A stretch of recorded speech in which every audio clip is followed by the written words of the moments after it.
But guess what? One night, we're laying in bed, and I just said, hey, I got to tell you something. Her response was to tell me that she loved me and that we were going to fix this together. Wow.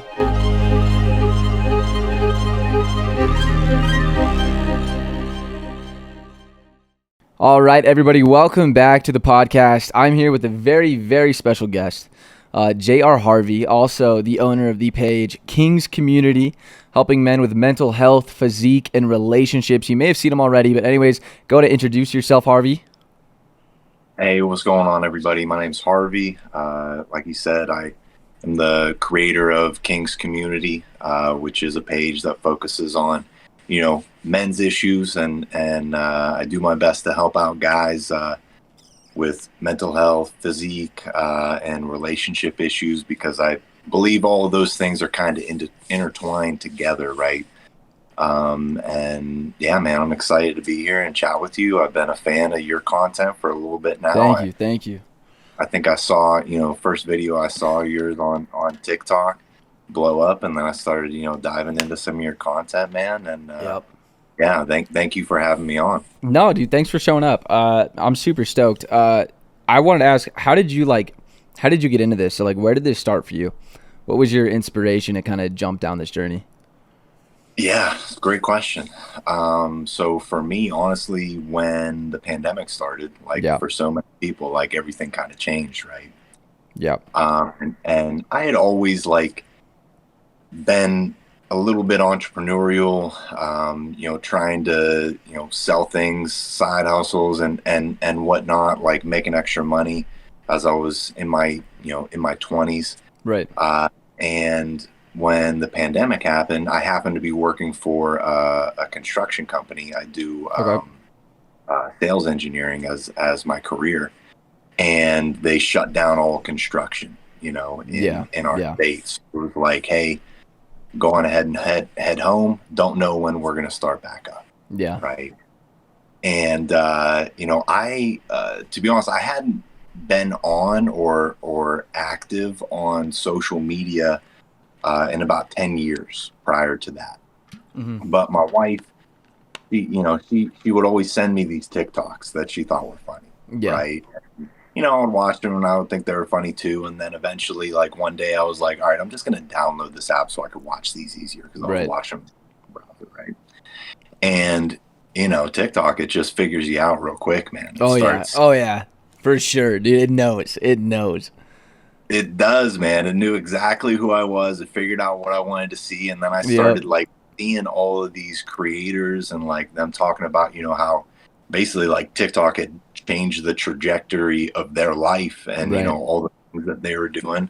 Right. So, I just started, honestly, I found a coach and a mentor to teach me how to make content, how to, kind of make the short form type of content and find friends, do all that good stuff. And then it was off to the races, man. I built a couple accounts. I had my struggles here and there, and had my original account get taken down. And then, originally I was actually making content about how to make money and do side hustles and different things like that.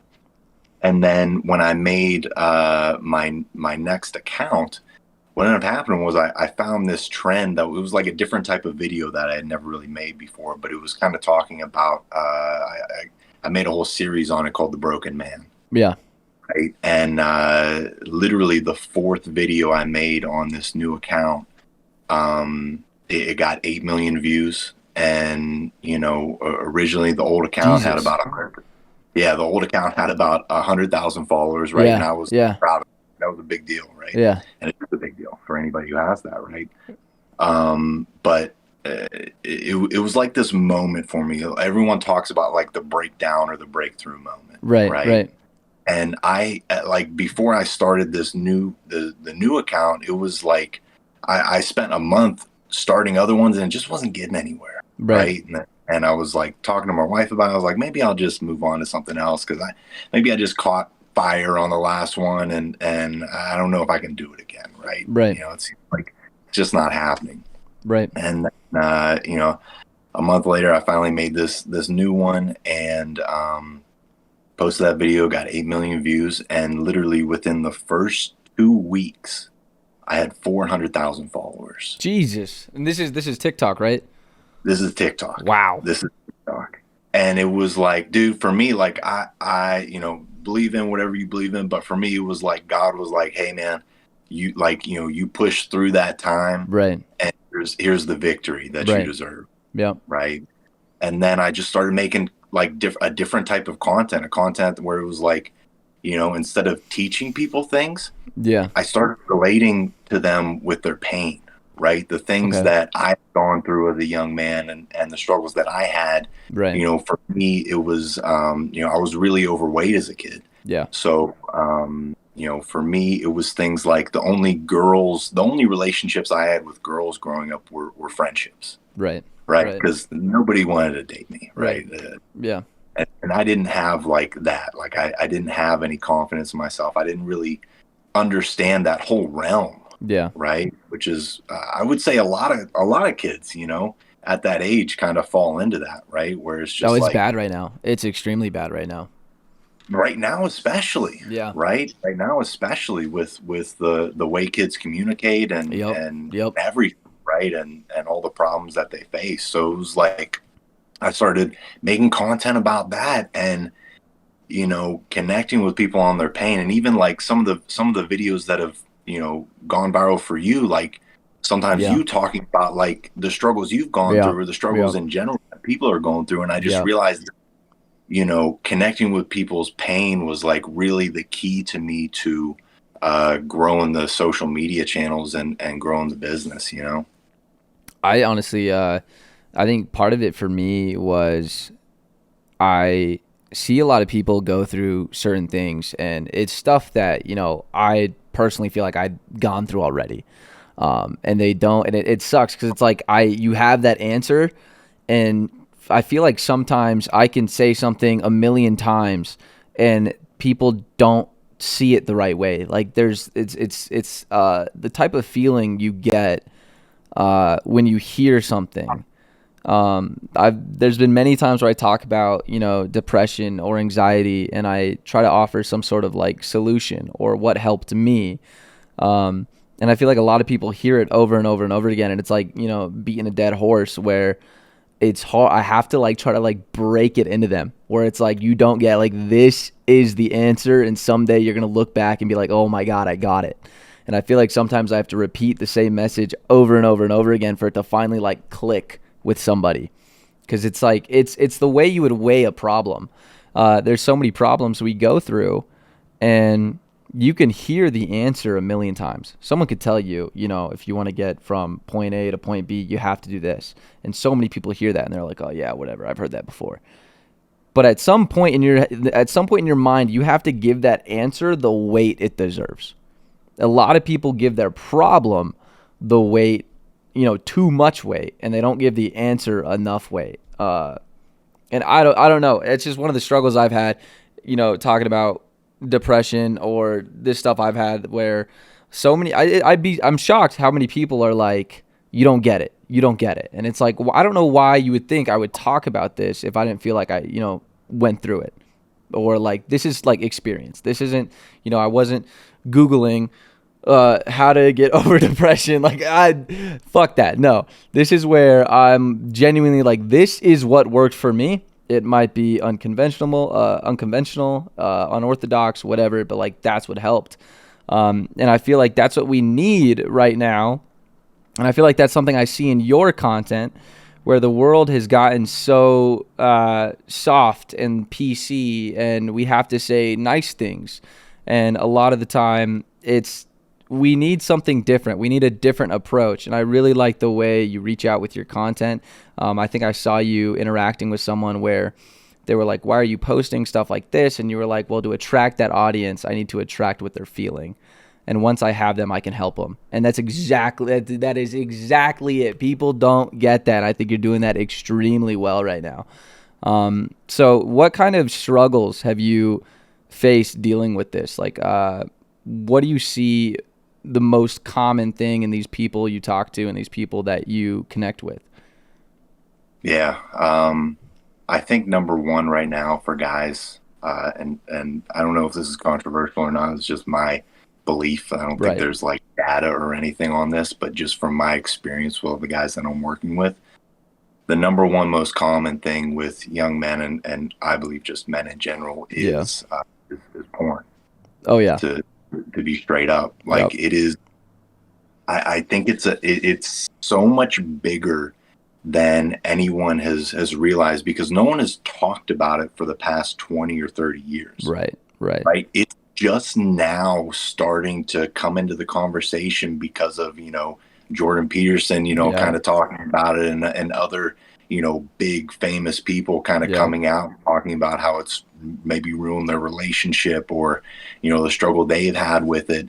And it's like that, and our generation, right, is really the first to just have unlimited access, right? Yeah. Like even when I was younger, like I'm 32, so like when I was 10 years old, the internet was like in full force. Like that was when it first like kind of switched from like really shitty slow dial up to like, okay, now we have high speed internet and we can like stream videos and like watch stuff.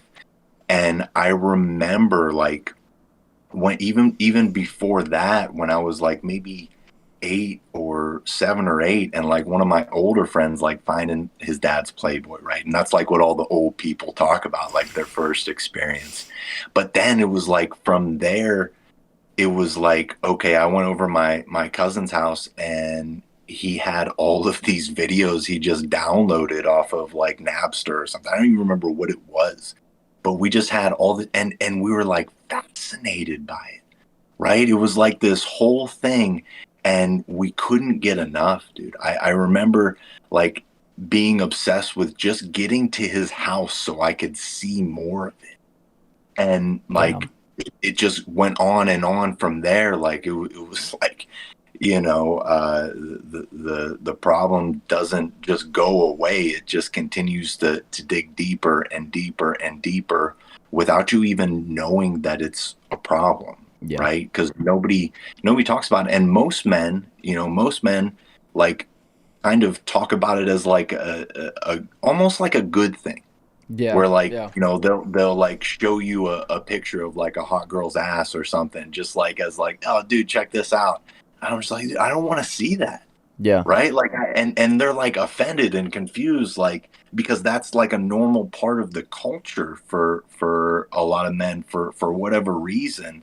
And kind of getting people to a point where they're aware that it's a bad thing is the first battle that I think us as a culture are kind of starting to face right now. You know what I mean?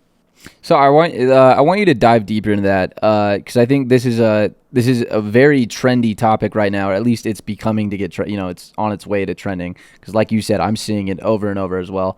A lot of the creators I follow, and I don't follow a lot of people. I follow like I think maybe 100 people, if that. And I'm seeing a lot of them are posting on this topic or on this trend. But I want you to dive a little bit deeper into that. Um, why? Because I know someone's going to be listening to this and they're going to be like, well, why is it bad? What's happening to me? It doesn't seem like a bad thing. Like I don't think people realize what's actually going on. So jump into that for me. Yeah, I mean, there's a lot of different reasons, that people point out. And where I come from, like my angle at it for me personally, right? Because what I had to do because I was addicted even after I got married. It Yeah. wasn't like getting a girlfriend and like getting your needs met another way just solved the problem. Yeah. That's not what happens, right? Even though a lot of us think like, okay, I'll just do this until I have that, Right. right? You think that that's just going to solve everything. And, for me, I had to realize kind of what my triggers were, Okay. right? And, in the beginning when I was single, it was just a habit, Yeah. right? There wasn't really necessarily a trigger as much as there was just I'm gonna do this basically every day. right? Yep. And then once you have a girlfriend, it's like, number one, I would say typically most girls, and maybe I'm wrong about this, I don't know what it's like these days, but I would say most girls would prefer you not to watch porn. Would you agree with that? Yeah. Oh yeah. Absolutely. Absolutely. Right. Especially if like you're in a relationship type basis or something like that. Yeah. Yes, at least the type of girl I would want to be in a Yeah, relationship with. yeah. That's a very, very, very smart distinction there. You have the wife and then you have OnlyFans. I feel like that's the spectrum nowadays. But Pretty yeah. much. Yeah. Yeah, pretty much. And so number one, once you are in a relationship, you're gonna have to keep that a secret, Yep. Yep. right? You're gonna have to keep that a secret. You're gonna have to lie about it. If she Yeah. ever asks about it, you're gonna have to say, "Nah, I don't do that." Yep. Right? That's what I would do. I say, "Nah, I got past that." Right? Like Yeah. I have you now. Like I don't need that. Right? So you're creating this rift because now you're lying to someone that you should be able to be honest with and grow an actual relationship with. Yeah. It builds a wall directly between you guys because now she's eventually going to know you well enough that she knows when you're lying. Yeah. If you're in a good, healthy, long-term relationship, you know when something's off with each other. Yeah. Right? And so that's number one. Like you have to lie to someone that you shouldn't be lying to, right? And that hurts your self-image, that hurts your relationship.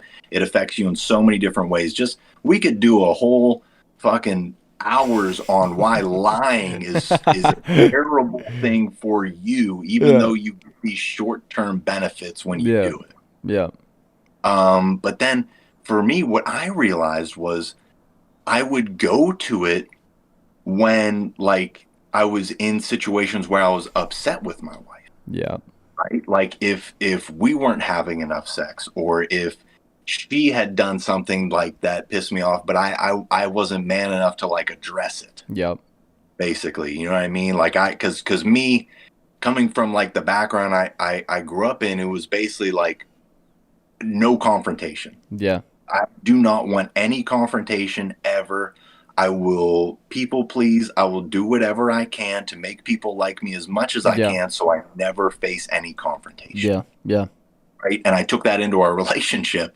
And that was part of it. So like I realized I would use that and what it was for me, where I put my mind into now is like I'm cheating on my wife, Right. basically. Yeah.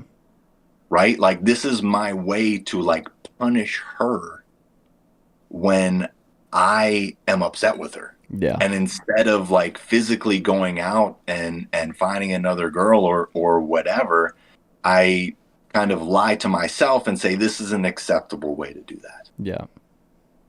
Right? And for me, like just in terms of having like a healthy long-term relationship with a wife, hopefully, I think it's not possible Yeah. when you're addicted to porn. It's Well, not you're possible when you're buying different things. you're also like you're teaching yourself that you can basically solve a problem by replacing it. So you're that in this. So like, I feel like you're when you're in a situation like that, one of the hardest things people have to accept when it comes to pursuing a long-term relationship is that there's going to be a time where you have to solve your problem with each other, but you have to come together to solve that problem. And when you can solve a problem without them, or you can solve a problem where it's between you and them, but I'm going to go to somebody else to fix it. Yeah, it's exactly like you're saying. It's pretty much cheating, if not just flat out. But yeah, then you're teaching yourself, well, okay, well, you create this bad correlation of this always brings me this short-term pleasure and allows me to avoid this short-term problem. And because you're doing that, this short-term problem becomes a long-term problem. And so what happens when you get faced with this problem? You go back to your short-term pleasure, and it becomes this, back and forth over and over and over again. until your brain goes, okay, well, why don't we just eliminate this altogether? And now you have this terrible rift where you can't reconnect intimacy in the relationship. And I think Jordan Peterson talks about this all the time, where you basically deplete that level of intimacy between you and your partner. Your brain can't distinct.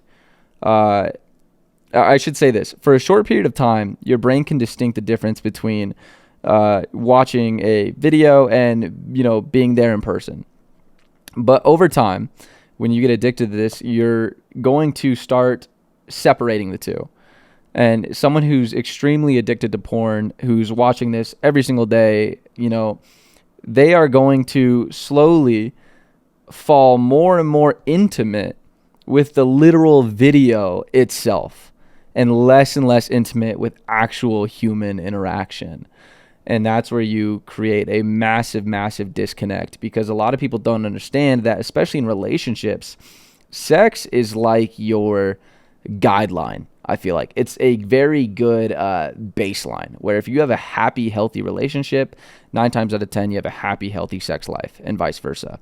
So when you completely disintegrate that intimate sex life without even being in a relationship, you could be single and you're depleting that, sex life. Going into a relationship, even outside of sex, outside of that intimacy, just on people to people, you've already tarnished part of your ability to connect with that human being, because it's all encased in this same, feeling, the same lust, desire, fucking they make my heart rate go up. It bleeds into everything else.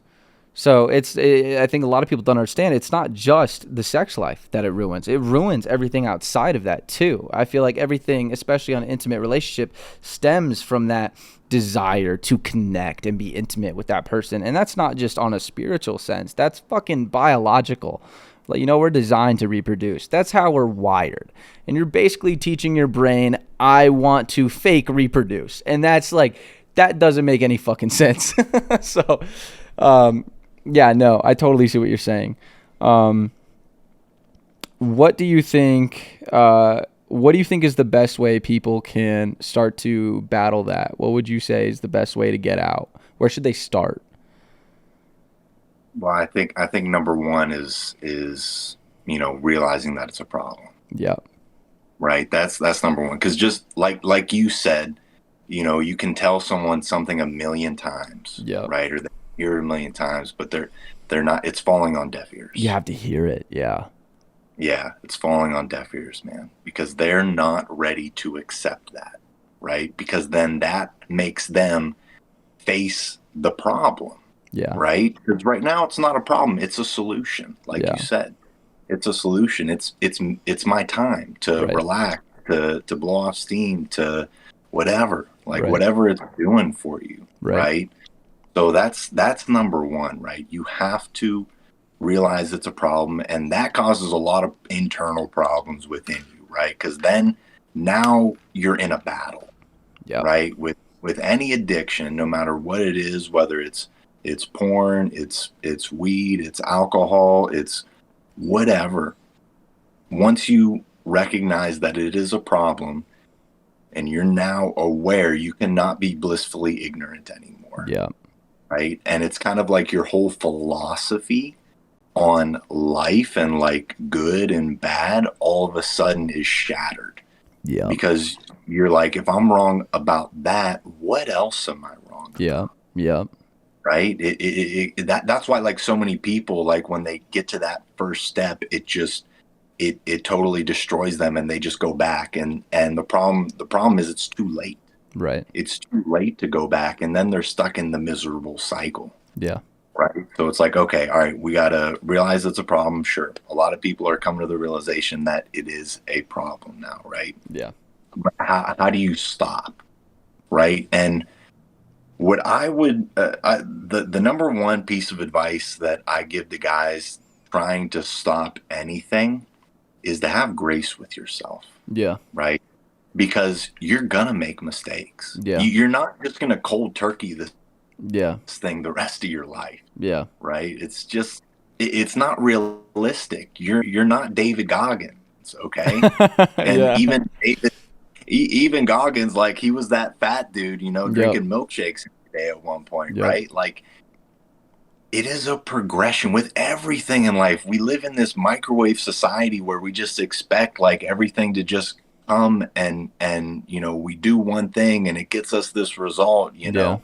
whatever it is. Yeah. And like that is just not how life works, Yeah. right?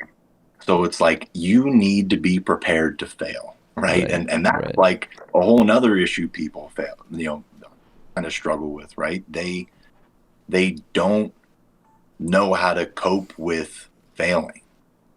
That's Like true. it shatters them because maybe they're a perfectionist or maybe they just have never put themselves out. Honestly, I would say I deal with that being like a perfectionist. Like one of the things I had to teach myself was I have to, in my mind, I'll tell myself if it's a D plus, whatever I'm working on, if it's a D plus, just send it. Just send it. Just put it out there. Whatever. Sorry, keep going. No, dude, talk about it. I mean, seriously, because I have been such a loser most of my younger life. Like I experienced so much failure. I got cut from so many sports teams. I got rejected by so many girls. I got, all of this rejection and failure. Like for me, I just like didn't care at some point. Yeah. Like, and it was like a really good thing for me Yep. long term Yep. to have like a reverse head start in life in a way, right? Yeah. Where I was like sitting back, like watching all my friends like doing like they're playing, they're the star of the sports team, they're dating the hot chicks, they're going to these fancy colleges, and I'm just like sitting back eating my Doritos, playing video games, whacking off all day. Like, man, they're so lucky, right? Yeah.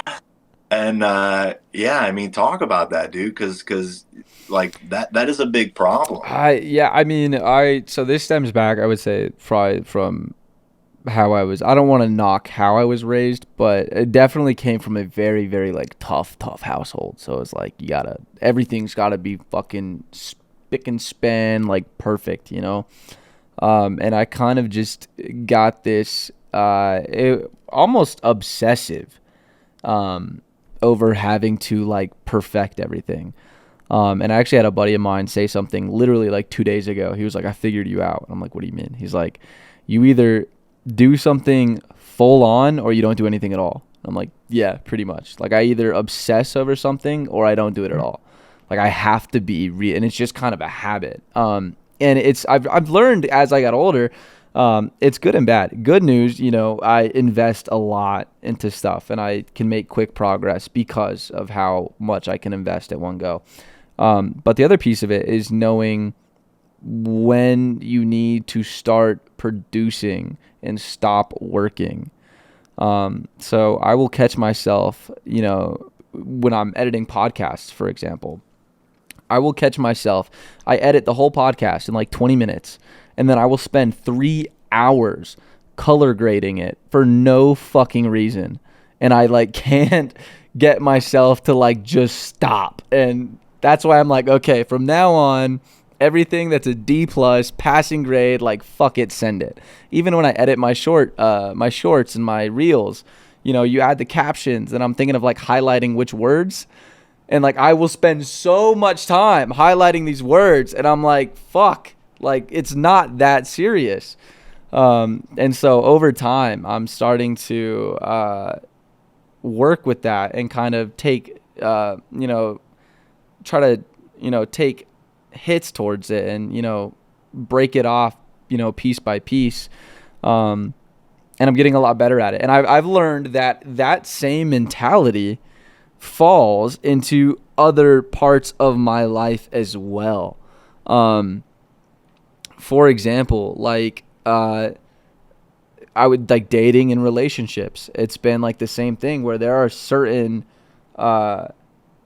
certain moments where I don't take action, or I see this beautiful girl and I'm like, I don't know what to say, and if I can't get it perfect, I'm just not gonna try. or I have an opportunity in work or in business, and I'm like, if I can't get it perfect, I'm not going to try. And so I find it holding myself back. And so now I'm like, I've kind of just had this mentality. There's two like thoughts I've tried to keep in the back of my mind recently, which is one, if you can't carry it, you can't keep it. So if you want something in life, you got to be able to carry it. Can't carry it, can't keep it. Um, and the second one, this is really like blunt and in your face, but it helps. It helps me. I don't know why, but it helps. But I'd say eat shit. Just eat shit. And I'm telling myself eat shit because it's like, honestly, I just need to get dirty and stop trying to like keep everything clean. Just jump in the mud, start, just producing shit and see what happens. Like quantity over quality at this point. Just eat shit. And I'll do it enough times to where it'll get good eventually. But I'm trying to do all this shit like I have some sort of fucking production crew and all this stuff. And I have to remind myself, like, dude, it's just you. Like, take it a step at a time. You hear this all the time where people are like, you got to, when you start creating content, people want to buy this really expensive camera, get this really nice gear and all this stuff. And everyone's like, dude, just use what you have. Just use what you have. And that is so true. Just use what you have. And just go from there. Because at the end of the day, nobody fucking cares.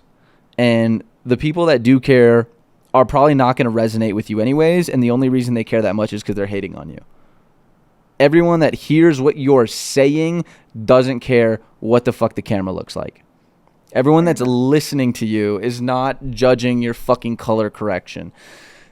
So I have to like remind myself that, because like I said, I get like obsessive over it, but I'm working on it. I wanted to segue into this. You mentioned this, and I got super, super excited to talk about it. The nice guy syndrome. You would have mentioned that. Jump into that for me. I love this. Yeah, man. This is a majority of the guys that I work with. Yep. Okay. And I would say like maybe 40 to 50% of the content I make as well is kind of revolving around that in some way. Yeah. And basically, I don't know what the technical definition of this is, but how I would describe it to someone is, a people pleaser, right? A guy who goes out of his way. Because so here's what it is. Like your childhood, right? Everything had to be perfect. Yep. Like if you did things perfect, your parents were happy. Yep. Right? Yep. So it's like, and for me, if I didn't cause trouble like my other brothers and sisters did, because I'm one of 7 and I'm one of the youngest. So wow. Okay. all of my older brothers and sisters caused a total shitstorm for my parents. And it was like, if I could just be a good kid, right? Like a good kid that didn't cause problems, like it made me feel loved more. Yeah. Right. So what did that mean to me? That meant, never talking back to my parents, never disagreeing with them, right? Accepting any punishments that were given to me. Yeah. Right. Just kind of like laying down, basically. Right. And for me, it made a lot of my relationships super unhealthy because to me, it was good because it's like, I'm go with the flow, dude. I'm chill. Like I'm down for whatever. Yeah. I don't make any, I never made a decision in my life. Yeah. Dude. Literally every decision I made was either by my parents or by my friends. Damn. It was like, I should, my mom was like, you should go to this college. So I was like, I went to that college. I never applied to any other colleges. Just went there.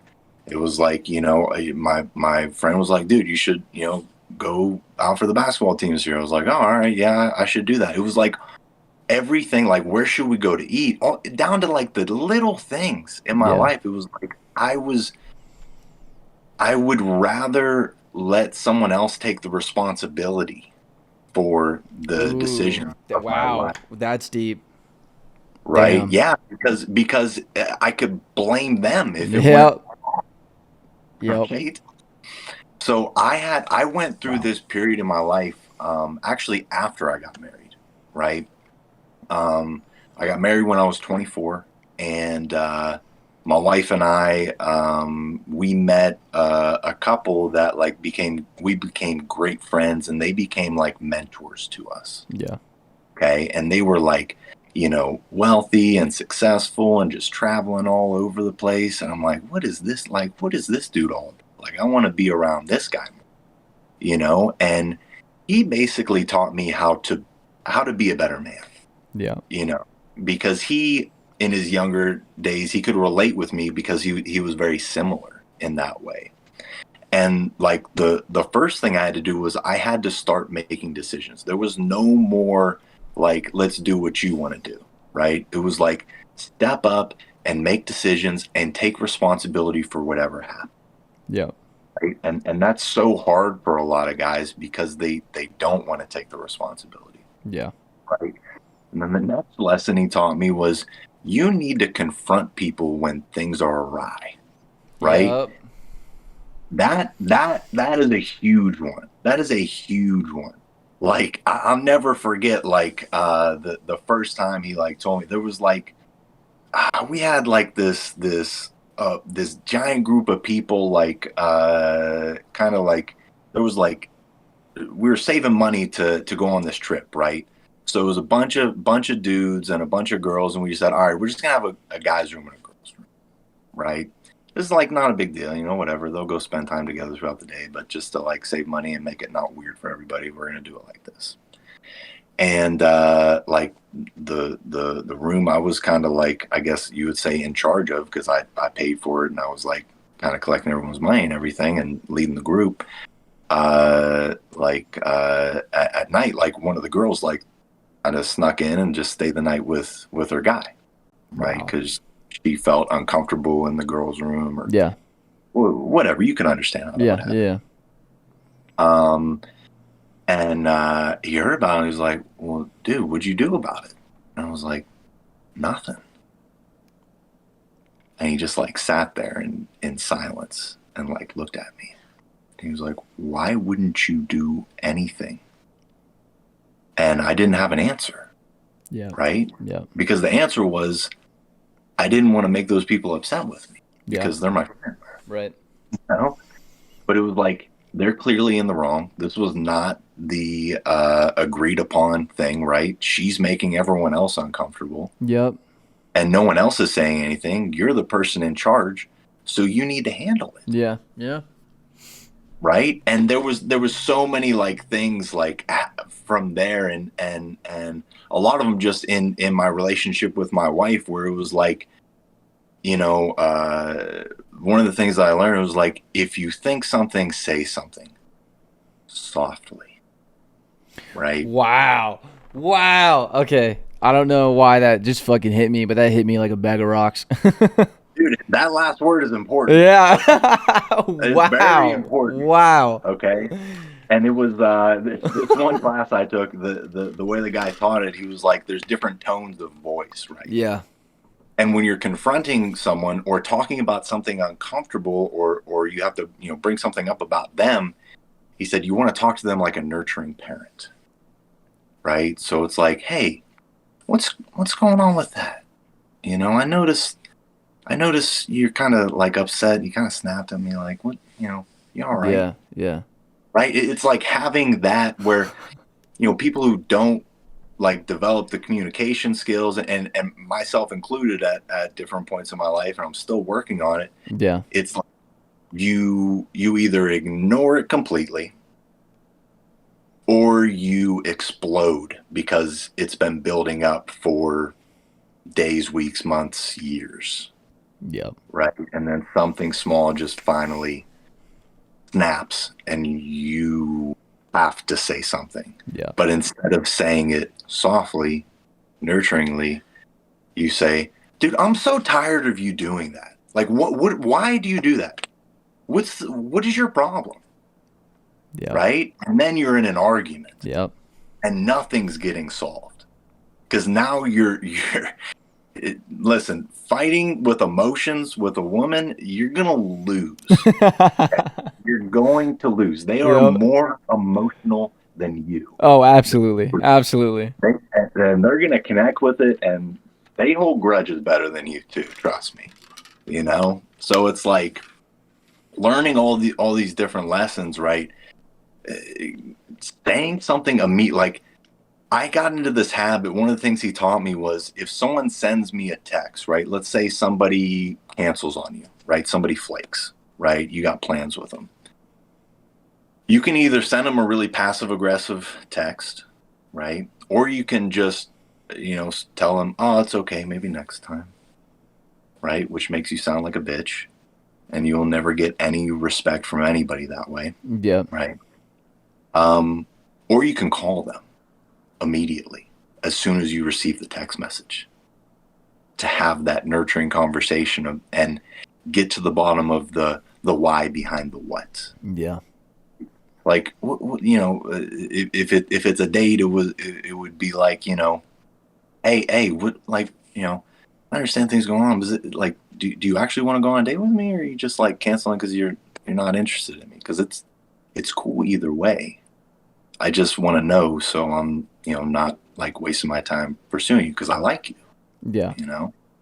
And it's like having these conversations that fear kind of keeps you from having, Yeah. right? Like fear is the enemy of everything. Like making your decisions based on the fear of what could happen is the worst possible mindset you can have. It's the worst possible habit you can have. And that is like that is really one of the roots of nice guy syndrome. It's you are not doing these things because you are afraid of the repercussions. And one of the big moments in my life, going back to what we talked about earlier with porn, was the fear of my wife finding out that it was a problem for me. Yeah. Because like, what is she going to divorce me? Like, is this going to be the end of things? Right? Is it going to cause a giant fight? Like all of these scenarios pop up in your head. Like these are all the things that are probably going to happen. But guess what? One night we're laying in bed and I just said, hey, I got to tell you something. Right. Which is maybe not the best way to start out a conversation. Yeah. But it does set the tone. Yeah. Right. But now she's like, her mind is racing at a million They're miles like, per hour. oh Like, fuck, yeah. yeah, like, what are you about to tell me? Right. But I came out with it at his store. I was like, hey, this is like been a problem for me for a long time. And like, I want to stop. Right. And her reaction, thank God, my wife is amazing, by the way. She's legitimately like, I could not have found a better person to be married to. And like, I would say that like, no matter what, she's not like listening downstairs or anything. Okay. Like, her response was like just to tell me that she loved me and that we were going to fix this together. Wow. Wow.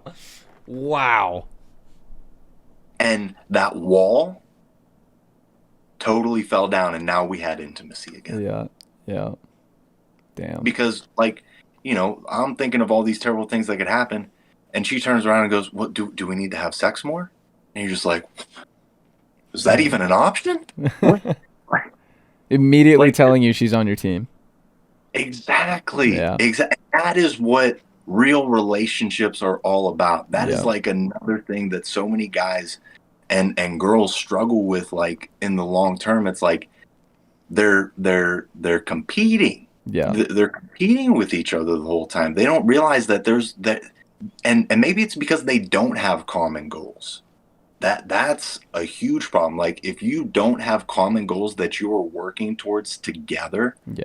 like me and my wife, we built a business together when we were in our mid-20s, and that one thing made our marriage better than anything else we've ever done, because all of a sudden we had to figure out how to work together as a team, because we finally had a common goal, instead of, hey, you have this job, I have this job, let's go our separate ways. You have these friends, I have these friends.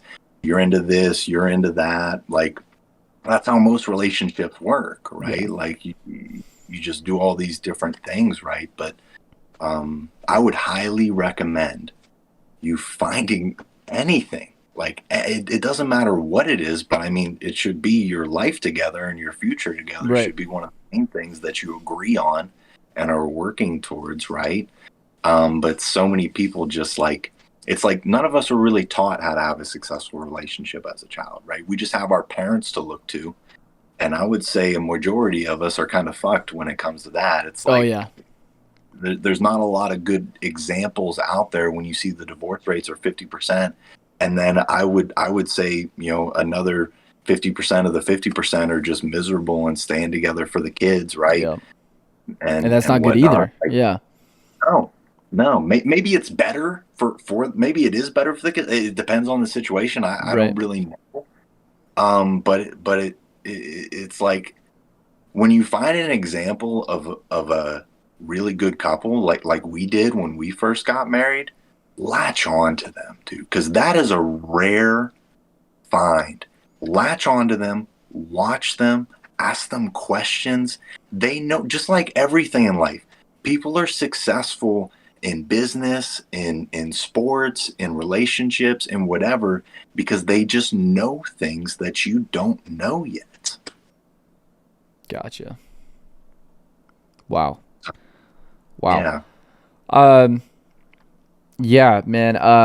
I think a lot of people don't realize that when they are growing up with their parents, or sometimes just a parent, um, they are subconsciously teaching themselves what love is. And Yeah. it's not something you decide to do. It's something your brain just does. It's a survival instinct, right? So it's we have to sort of reflect our environment. And your brain on a, an animalistic level just thinks this person's made it to their 30s or 40s. Let's copy them. That's all the brain knows. The brain just knows to copy. Your conscious mind can say that's bad, that's bad, that's bad, and then you find yourself doing it. It's like the quote unquote daddy issues. So many women know their dad was not the greatest example. And then they end up being with guys that aren't the greatest example. And vice versa. Men with mommy issues. Same exact thing.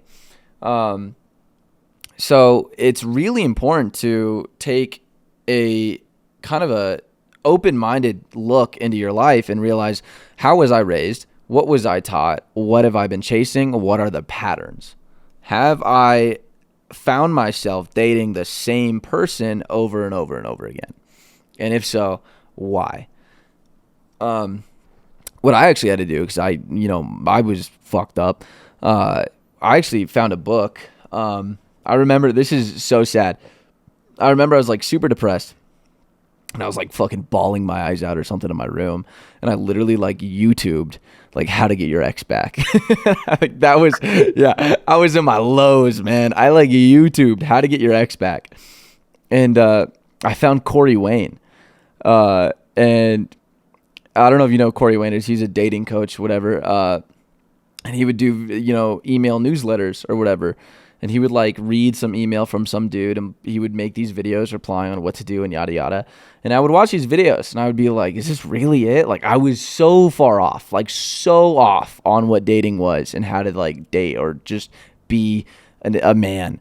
I was like, there's no fucking way this works. And I went down this rabbit hole, and in every single video he was like, read this book, read this book, read this book. Finally, I'm like 4 hours, 20 videos in. Like, I've just obsessed over this dude. And I'm like, fuck it, I'm going to get the book. So I read the book. And I'm like, I don't know shit, because I'm like fucking rock bottom right now. So I'm like, I'm going to read this book. I'm going to give it, an absolute A+ effort, and whatever happens, happens. And it changed everything.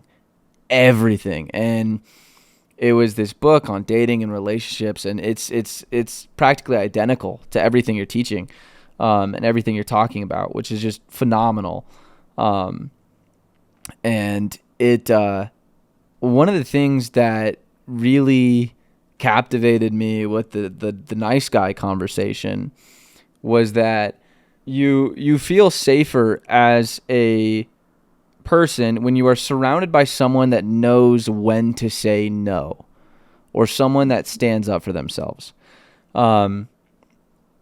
Because then if you don't do that, if you become a people pleaser, then one of the questions, like let's say you're on a date and a girl, I use this example every time, but a girl's like, my favorite color is red. And some dude, he knows deep down his favorite color is blue, but just to please her, he'll be like, oh my God, my favorite color is red too. She fucking knows you're doing that. Like, she knows, dude. You could be the greatest actor in the world. You could be Leonardo DiCaprio. She knows. She can see right through it. And now she knows you're just saying whatever makes her happy, and that does not make her feel safe. But because it's not authentic. It's not genuine. It's not real. Now, flip the script. Say something different. Let's say she has an opinion or has an idea, and you go, fuck no, I don't agree. Not like, don't lash out. But you put your foot down. And you're like, actually, I would say yada, yada, yada. Or I would disagree, blah, blah, blah. She realizes you have the balls to disagree with her. That's going to tell her, that's going to explain to her, like, okay, so when he says something positive, or he says he, likes my dress, or likes the way I did my makeup, or says anything positive, he means it. Because if I say something he doesn't agree with, he'll mean that too. So it's to be completely certain and like indifferent, where I'm going to be who I am, regardless of what you may or may not think. And if we work together, then we work together. But I'm not going to try to become what you want, because that's not me. And I don't want you to become what I want, because that's not you. But if I can be me and you can be you, and we still are happy, then we have teamwork. And then, when you get into marriage, that's when you get, when you grow, then, you'll get to a point where you have to compromise and learn to accept things and blah, blah, blah. But in the beginning of dating, when you are just getting to know the surface level of someone, it is so important for you to be who you are. Because if you're already giving up pieces of you when you're only showing 10%, then how fragile is the rest of you? But if you can own who you are in the beginning and accept each other on that point, then you know that even if you guys, down the line have to compromise or have to work together, it still comes from you, because in your nature, you own who you are. And so it's not I'm changing to please you. It's because I'm changing because I like us. Yeah. Freaking killed that. I'm telling you. Thank you. What, tracking back, what was the book? It's called How to Be a 3% Man. And so when I was so pushed back on getting it, because I was like, I don't want a book on like how to talk to women or what to say. Blah. Like I thought it was gonna be really douchey. Sure.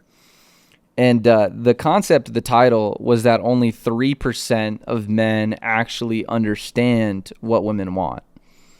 And when I started the book, I was fully prepared to get hit with the douchey pickup lines and how to act and behave, blah, blah, blah.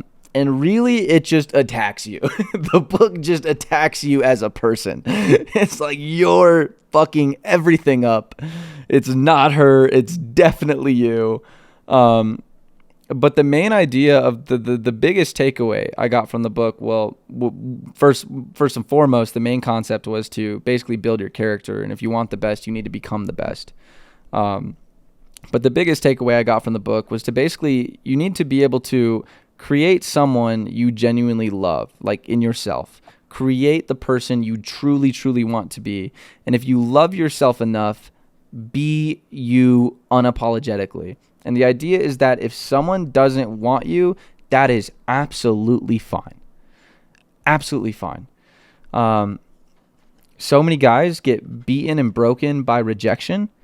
And a really good way of putting this is you cannot lose what was meant for you. So be yourself. Be okay with things not working out. Because at the end of the day, I'm not trying to I should not be focusing on becoming the person that'll get me into a relationship. I should just focus on trying to find someone that wants to be with me. So it's you go out in a mindset of what do I deserve, not what do they deserve. So many guys, they're so they're lost and they become desperate, and so they spend all of their time trying to be what they think they need to be for her to keep saying yes, or for her to keep holding on. And it's completely like backwards. By doing that, you're pushing everyone away because, again, it doesn't make them feel safe. It's inauthentic. It's fragile. So when I read that book, I basically changed everything, where I was like, I would, say, hey, do you want to go on a date or blah, blah, blah. And it was like, one thing he always mentioned in the book was, if she genuinely likes you and she wants to see you, it'll be easy. It'll be easy. Stop forcing everything. You don't need to force it. If it's real and it's genuine and it's from like the heart, it'll happen. It'll be easy. It is her job to open the door, and it is your job to walk you through it, is the way I would look at it. When you're, dating or in courtship or even in a relationship, let her open the door, or like say, hey, I want to walk through this one, and then you lead the way. And that's kind of how it goes. Why do you think what do you think the reasoning is, like, that it's so hard for guys to accept that and like believe that that's true? Because like in my perspective, it's kind of like, part of it is they can't believe that's true because no one has ever accepted them for who they are. But maybe they have never like authentically shown. So right. They're too afraid to, or whatever it is. Yeah. So I think the beginning of, like, I would say the basis of where this stems from with most guys is they have a very strong mother figure, and or a very dominant, it doesn't necessarily be strong, but a dominant mother figure. And so their mom went through a bunch of bad relationships and teaches her son to be the utmost gentleman. Do this, do that, do this, do that, do this, do that, do this, do that. And they become this nice guy, right? So the mom has been traumatized by all of her bad experiences, that she creates the softest, sweetest, most polite person on the planet. And that is not a masculine man. So it becomes like the opposite. That's like where they become the nice guy. They become the soft, sweet people pleaser. But when you're raised with, think of like a really, really healthy woman, 9 times out of 10 comes from a very strong father figure. And if she came from a strong father figure, she's going to want a strong father figure. So she's not going to want like the super sweet yada, yada, yada, because she thinks, I love my dad. I want someone that would represent his morals or his qualities, whatever. And I think a lot of guys think it's backwards because it's just like it's human instinct to be nice on surface level. But when you go onto an intimate level, it's there needs to be some sort of what's a good way of saying this? Tension. There needs to be some sort of tension to where I'm not like your waiter. I'm not your waiter that's just here to take orders and bring you whatever you want, but I'm here to challenge you. I'm here to develop you, and hopefully you challenge and develop me back. And it's also like a lot of guys grow a hatred for men like that, because you think, why did the douchebag in high school get all the girls? Why was he the popular kid? And so they spend, 5 to 10 years of their life learning to hate these people. And then someone says, hey, you actually kind of need to be somewhat like them if this is genuinely what you want. And they're like, no, that is wrong. That is wrong. And it's like, no, you need to take their confidence, take their power and their assertiveness. you can have those qualities and not be the dick that they were. You know, you can be that guy without being an asshole version of it. And so you basically have to flip your whole train of thought. This is like what I had to go through, where I was like, oh my God, I need to become basically every single person I hated in high school. Because that's like, I got called out. I was like, I'm fucking weak. Like, I am fucking weak. Like, so I started going to the gym, started working out, yada, yada, yada. But I was like, I'm fucking weak. Who would want to be with me? The only people that want to be with me are either women that are way, way, way, way, way weaker than me, to the point where like we both become toxic and like at fault because we're only together because we share insecurities. That's a fucking problem. Or I find a really, really, really dominant woman that wants like a fucking pillow princess. And I'm like, okay, I don't want that either. So this is the woman I want. Now, this is the man I need to become. And if like, I have to just accept where I'm wrong. I have to accept where I'm wrong. It's like, it's anything in life. If you want it, you got to work for it.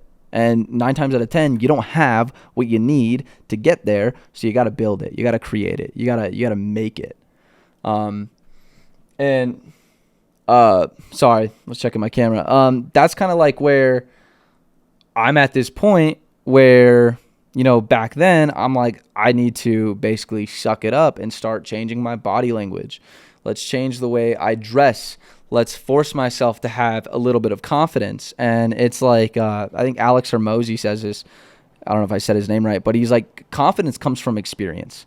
When you do something enough times, you know what's going to happen. And that's where confidence comes from. So I would say to kind of wrap this up, anyone who's like, I don't want to become that, or they can't believe that they have to change their ideologies from being a nice guy to, I'm not saying be a dick. I have to clarify this every time. You can have the same character traits of someone who is strong, masculine, very well put, a leader. You can have those character traits and be a good person. And I think so many people have spent their life correlating these powerful traits to not so good people. And they don't see enough powerful people with very good traits. But I would say on the same topic of Alex Hermosi is just fucking try it. Obviously, they're in the position they're at right now because whatever they're doing isn't working.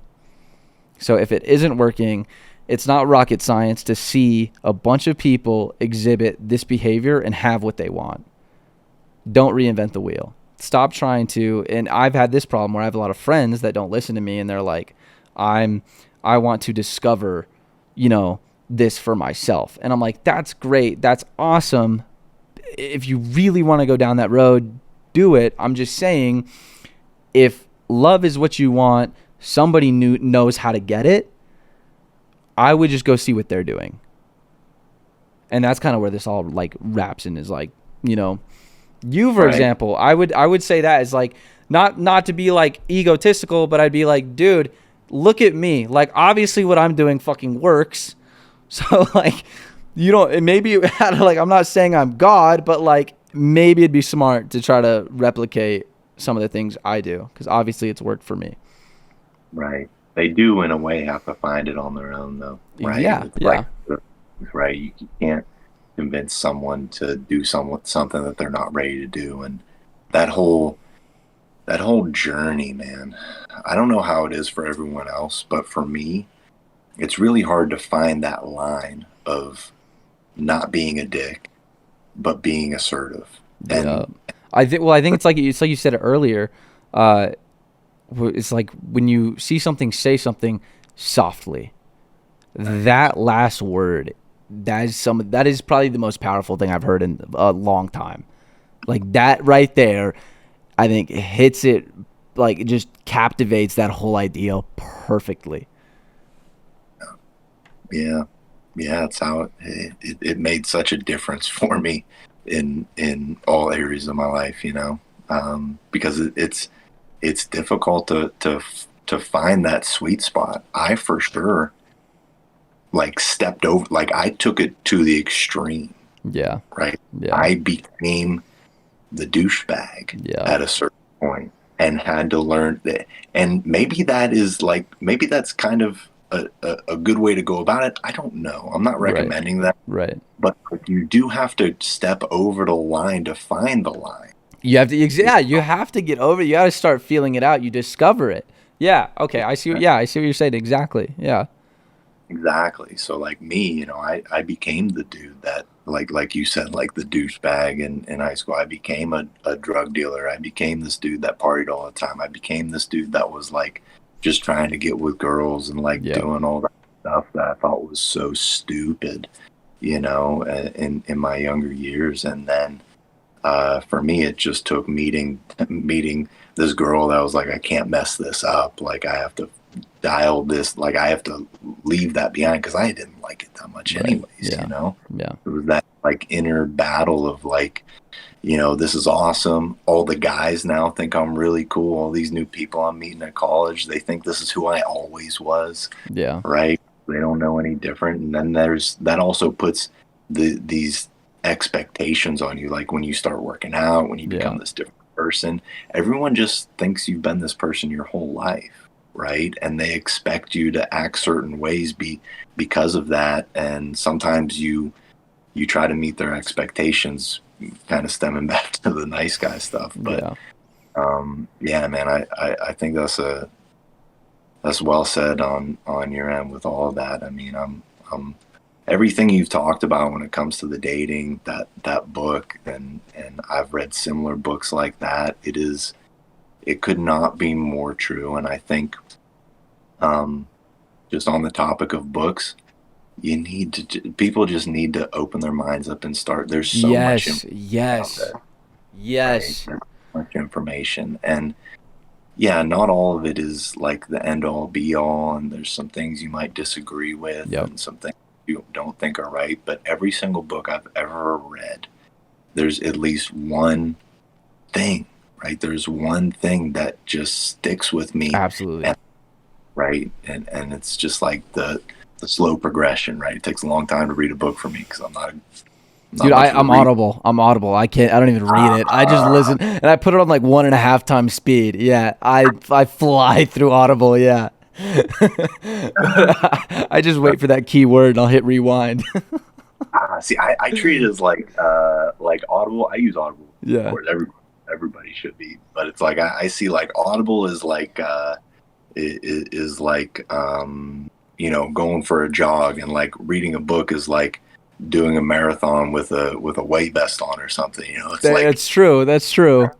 you get results and quicker, and it's like more satisfying. But it's like the reading, there's like all these psychological things. I know that it's better for me, and it's harder, right? It takes longer, Yeah. and a lot of times I'm like highlighting, taking notes, and like making all these things. And it's like it's a different type of workout, Maybe I right? should give it. I should try it. I should try literal. My buddy gave me a book. I think it was called like 12 and a half steps by Gary Vaynerchuk or something.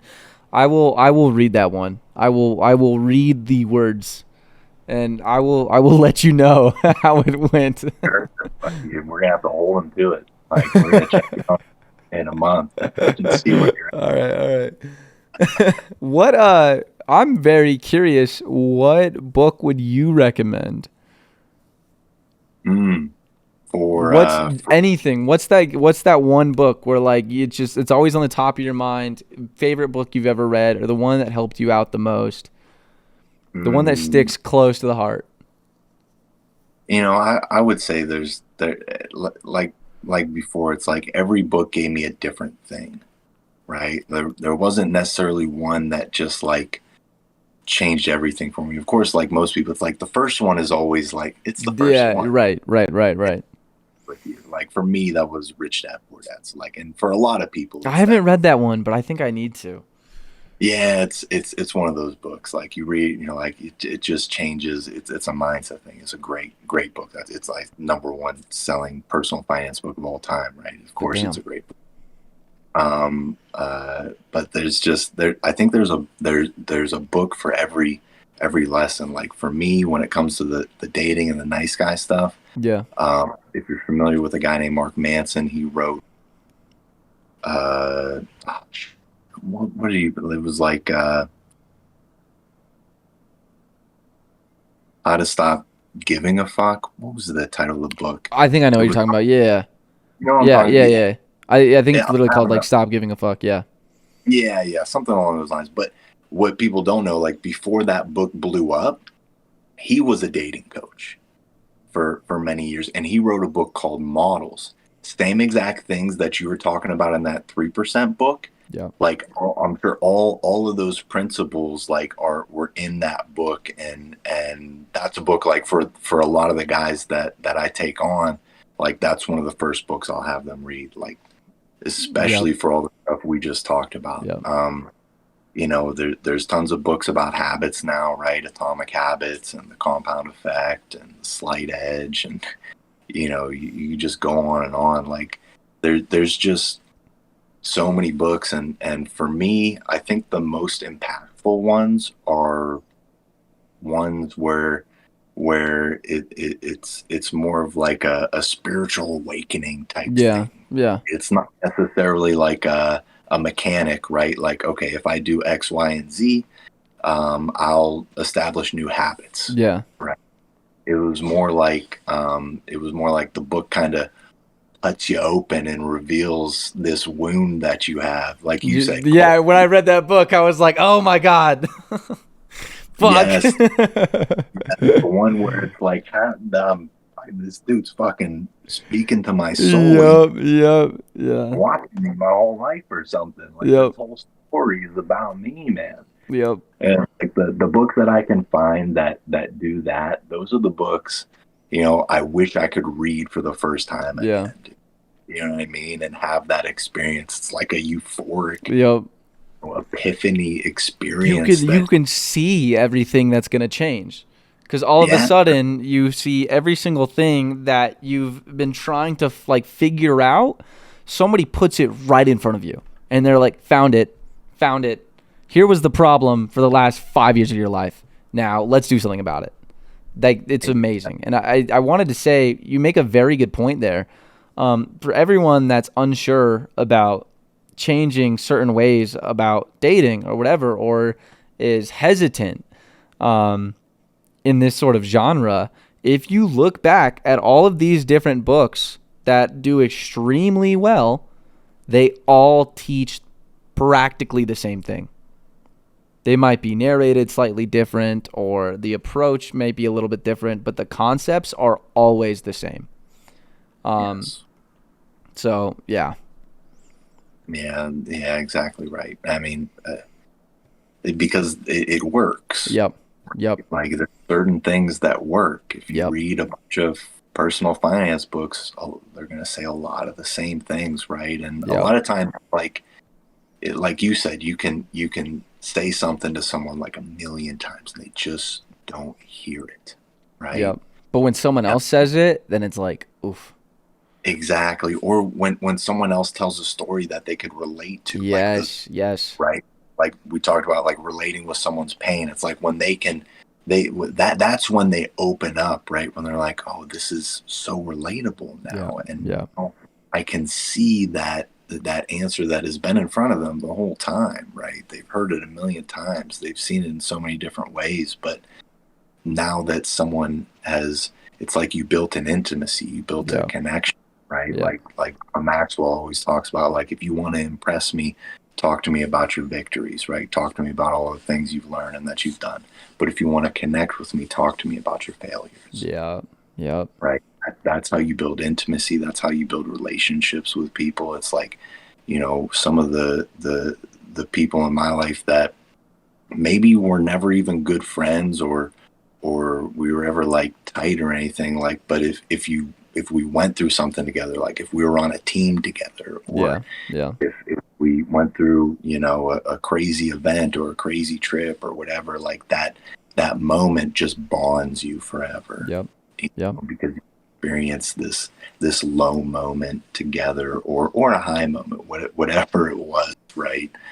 But yeah, I think that has a lot to do with like which books will impact each individual. Yep. Dude, this has been amazing. This has definitely gone way better than I could have anticipated. So thank I'm you, glad. thank you, thank you, thank you, thank you so much. Is there anything you would like to say? I'm gonna wrap this up. We're coming on a little over an hour now. Is there anything, I know you want to talk about your Discord, anything else you might want to say to the people listening or watching to this right now? Yeah, man. As far as stuff like that, for us, we have a Discord channel. There's about 20,000 guys in there now, and it's really built around giving guys a place where they can come and just like we talked about, like open up, be vulnerable, just talk about whatever's going on in your life anonymously, right? Yep. And just Yep. connect with other people. We've got all these different categories, whether it's if you're a teenager, if you're a father, if you're a son, if you're a first responder, a military, all these categories where people can find each other, relate with their different struggles, and just help each other through them, right? And we have a group call every Thursday night, 9 p.m. Eastern. I hop on there and just allow guys to come up and just speak freely, right? Just talk about things they're going through. And a lot of times it's like there's some things that put your life into perspective, right? You think you're going through something, and then you see this guy come up there and talk about the day he's had, and you realize, kind of like that video you had that blew up. That's it, right? Yep. That's That it. Yep. that and for me, the coolest part about that is over time, people keep coming back and coming back and coming back, and now a lot of it isn't so much people sharing their struggles, but people that originally shared their struggles starting to talk about the victories they're having, like the progress they're making, dude, and Yep. and how like all the people in the community. I'm not even in there talking to anybody. I hop on once a week. It's all run for free by all these other people that are moderating it and supporting it and just doing it because they came and they received help and now Yep. they want to help other Yep. people, dude. It Yep. is like a volunteer army of like men helping men. Is the coolest thing I've ever been I a love part it. I love it. It is a Reddit forum on steroids. of. I love it. Yeah, pretty much. And then yeah, the only thing other thing we have going on, I just started basically it's going to be an app. It's a website right now called manframe.app, and it's a competition for men to basically track all these positive habits. It sends them a daily challenge and gives them an AI coach depending on what types of things they're trying to overcome, whether it's porn addiction or meet women, go dating, build a better relationship with your wife, all these different categories, and just help men be better through that is our goal. So yeah, that's really all I wanted to mention outside of what we talked about, man. Dude, that is phenomenal. That is absolutely phenomenal. I will make sure to get those links from you, so I can tag those in the content as well. Um, Seriously, go check out this dude's page. Obviously, he's blown my mind. Just in the last hour or so. Speaking from somebody that constantly devours content like this, I very rarely, I'm saying maybe like twice a year, get hit with something that completely like mind fucks me. And that like see something, say something softly is probably like my favorite thing I've heard so far this year.